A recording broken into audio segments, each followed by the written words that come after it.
Formal na inilunsad ngayong araw ng Metrobank Foundation Incorporated ang 2026 Metrobank Foundation Outstanding Filipinos na ginanap sa Multipurpose Center ng Camp Brigadier General Rafael T. Crame, Quezon City. Layunin ng taunang pagkilalang ito na parangalan ang mga guro, sundalo at pulis na nagpakita ng natatanging katapatan, husay at malasakit sa bayan. Pinangunahan ang aktibidad nila Mr. Philip Francisco D., President ng Metrobank Foundation Incorporated, at Mr. Joseph Anthony Quesada, Executive Director ng nasabing foundation.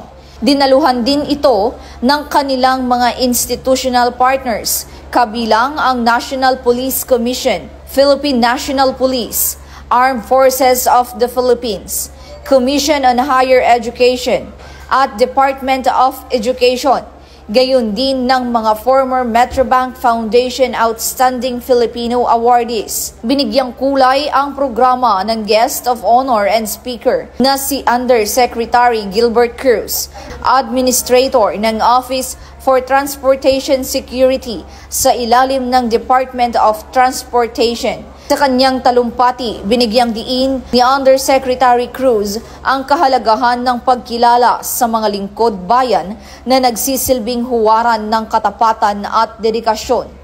Aniya ang mga parangal tulad ng Metrobank Foundation Outstanding Filipinos ay nagpapatibay sa moral at inspirasyon ng mga kawani ng pamahalaan upang ipagpatuloy ang tapat na paglilingkod sa sambayanan.